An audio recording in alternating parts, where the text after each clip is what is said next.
What's up, y'all? It's boy Jake coming at you from the back stairwell of my apartment building. Some of y'all may have watched my last video where it was shortly after I heard the news of the passing of Anthony Bourdain. And I know he's been in the news a lot the last couple of days, and actually I've had to back off some of my social media exposure because between my friends and all this chef pages and groups that I'm a member of, every other post seemed to do something about him, and frankly just kind of got hard to look at. But I just wanted to read something to you guys real quick before I jump into the meat of this video. But what I found on one of my pages is something written by a fellow by the name of Jesse Loyal Ventura. And, well, he wrote a little tribute to the late Chef Bourdain. And I would like to read it to you because it just it hit home. Don't worry, Chef. We'll clean up your station. You've been in the weeds a long time now. Thank you for driving. Go ahead and wash your knives, hang up your apron, clock out, and have that shift drink. You've earned it. Life isn't perfect, and neither are the people in it. We all strive for greatness, and we all make bad calls once and again. We all want to be perfect, but we know we're flawed. Today, when I walk into work and enter my kitchen, when I change my shoes, don my chef coat, Sharpie in the pocket next to the thermometer, put 2 towels on my waist, one for the lips and one for the hips, lint roll all the cat hair off my apron, look myself in the mirror and say, let's fucking party. Today, I do it for you and every other inspirational chef and cook who led me to do what I do with love and not just as a job, as a life, my life. Today, I wear black for you. 86, Chef Bourdain.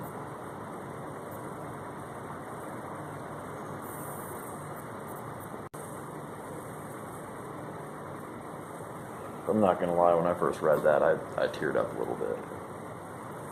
Like I said, it feels strange to mourn for somebody that you didn't know personally, but it's just a strange thing about this profession is once you hit a certain level,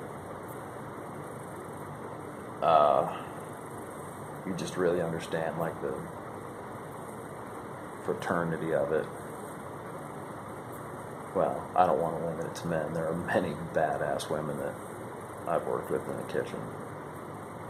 Straight badasses, but community, I suppose, could be a word, but I found that to be a very fitting tribute.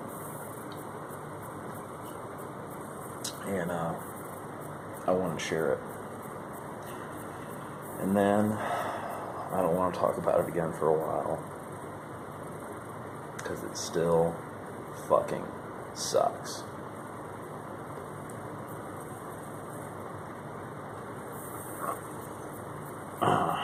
To finish up housekeeping, or get to it rather.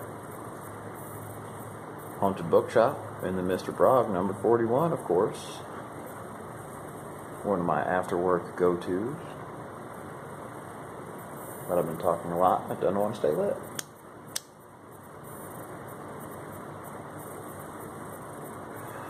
I got down to, I think I've got about one more bowl's worth of this stuff that's not in the cellar.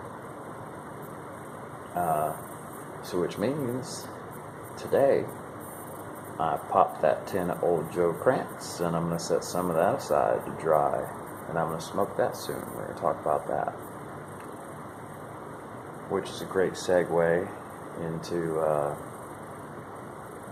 what I want to talk about, because Old Joe Krantz was a suggestion by Chad from Yardism, and I would like to do a quick VR to him.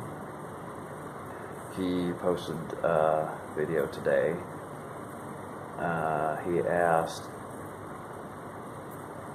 what are things people say that bother you or annoy you?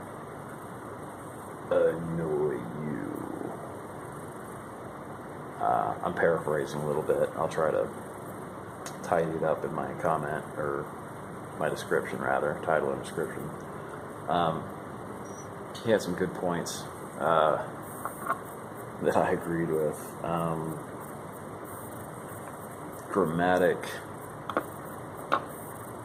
errors, but like really egregious ones though. It's fine if not everybody knows all the big fancy words, because I stutter too. I have a decent comprehension of the English language. I'm a decent writer. Not as good of a speaker, but I'm a decent writer.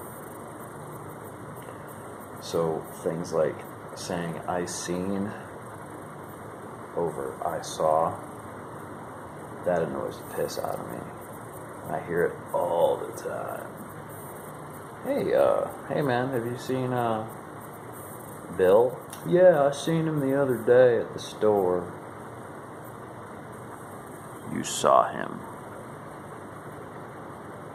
Drives me nuts.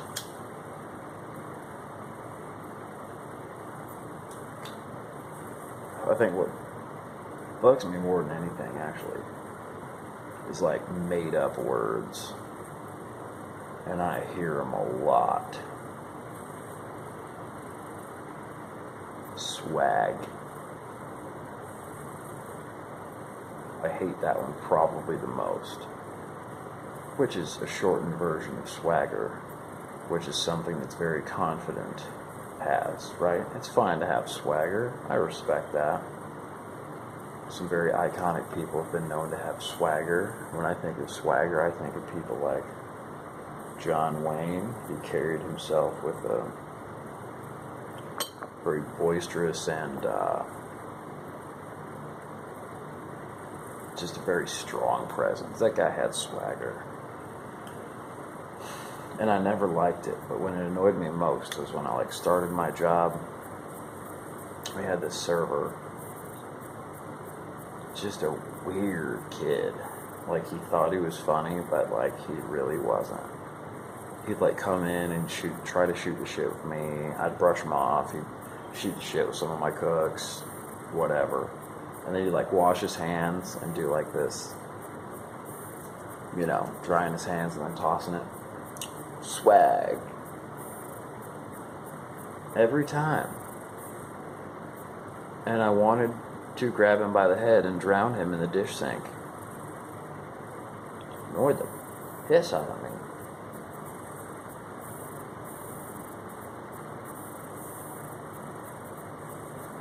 Absolute piss.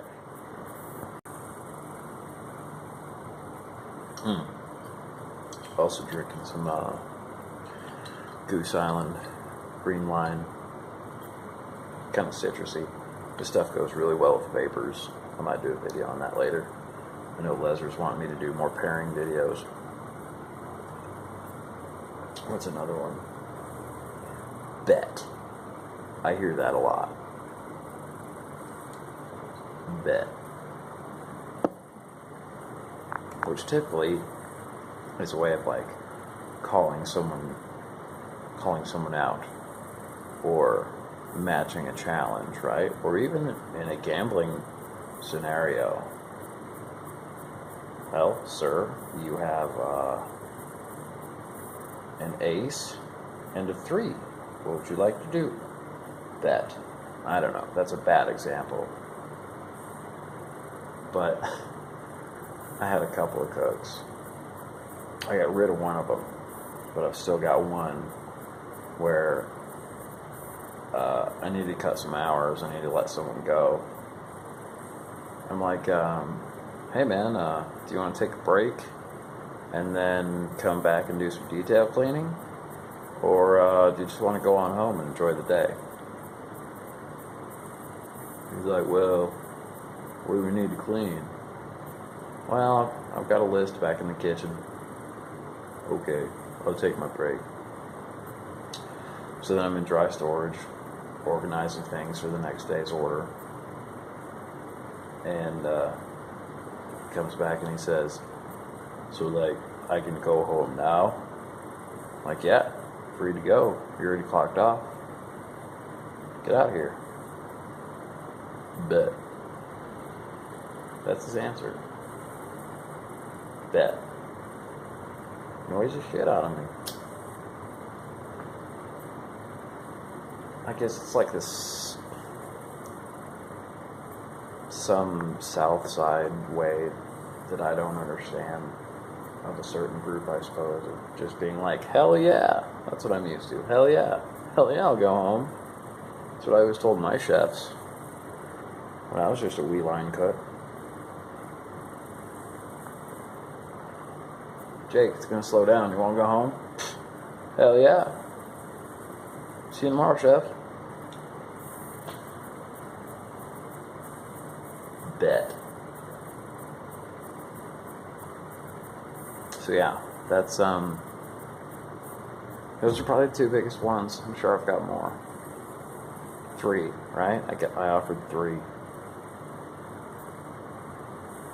Shitty grammar, but like really shitty grammar. Swag and bet. Those, sir, annoy the shit out of me. So, that's all I got. I've rambled long enough. I just really wanted to share that tribute I found to Mr. Bourdain, and I won't talk about that anymore. At least I'll try not to. And do this quick little VR to Chad. And, y'all stay tuned. I've got a Yabo coming, and I'm going to do a video on old Joe Krantz when I feel that it's proper to start smoking. So, until then, y'all take care. Jake, Southside Piper, signing off.